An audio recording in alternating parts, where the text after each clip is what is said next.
the heart of a monster. These are the hidden truths behind Emmett Cullen's transformation. From man to monster, to immortal protector. By the time Bella Swan walks through the Cullen door, Emmett is all charm and mischief, lifting trucks, throwing jokes, laughing like he's never known pain. But what if that laugh was forged in agony? What if the strongest Cullen wasn't always so strong, and his entire second life began on the edge of death? Because this isn't just a vampire origin. It's a resurrection, a love story, a battle for joy in a world that doesn't forgive. Emmett McCarty was born in 1915, deep in the Tennessee backwoods. The kind of place where men didn't just work the land, they fought it. His family was large, loud, and loving. The McCartys weren't rich, but they were known. Emmett was the third of 5 sons, the biggest and most spirited of the bunch. He had a laugh that could shake a barn and fists that won bar fights, not to hurt people, but to protect them. He didn't dream of fame. He didn't need adventure. He had his family, the woods, and his hands. So when he went missing in 1935, the town didn't just shrug.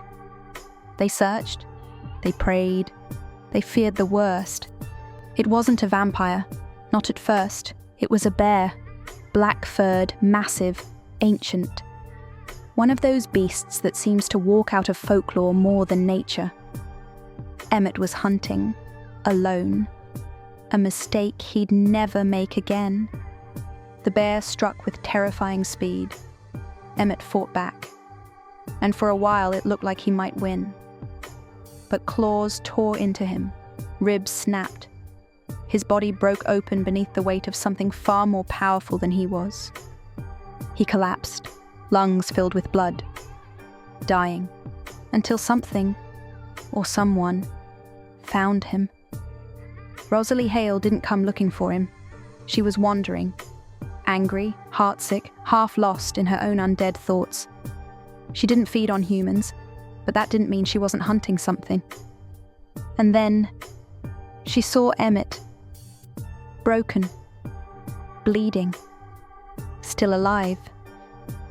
But here's the part that matters. Emmett reminded her of someone, not just any man, the man who had destroyed her, Royce King II, the one who ruined her life. But where Royce was cruel, Emmett was kind, even in his dying breath. There was innocence in his eyes, a trust, a defiance. Rosalie couldn't let it go, so she picked him up and ran. Not a few blocks, states, from Tennessee to upstate New York. And she never fed. She carried him across mountains and hunger. Why? Because he mattered. Rosalie didn't want to make him a vampire. She wanted Carlisle to do it, to give Emmett the same clean start she had been given. A choice. A legacy unmarred by her own thirst. Carlisle obliged. And Emmett's transformation began. Fire in the throat, screams in his mind. A heartbeat that slowed, then stopped. And when his eyes finally opened, Rosalie was there. He smiled. Emmett's transformation wasn't just complete. It was terrifying. He emerged from his turning stronger than any of them had expected, even Carlisle, nearly as fast as Edward, nearly as focused as Jasper. But physically, he could bend steel with ease. And yet he wasn't proud of it at first, because with that strength came control.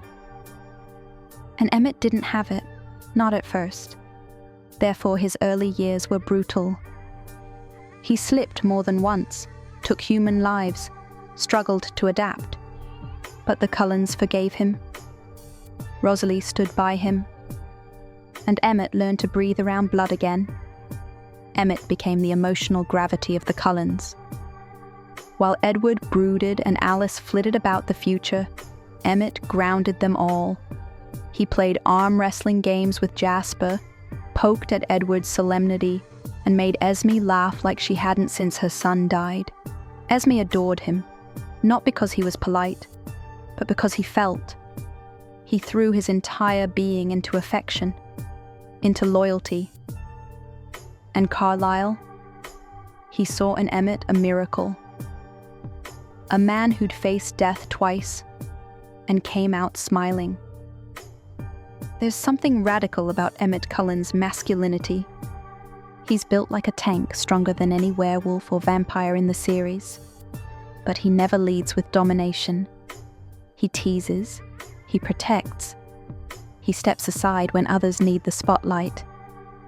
But then when it's time to fight, he's the first in. He doesn't need to prove he's a man.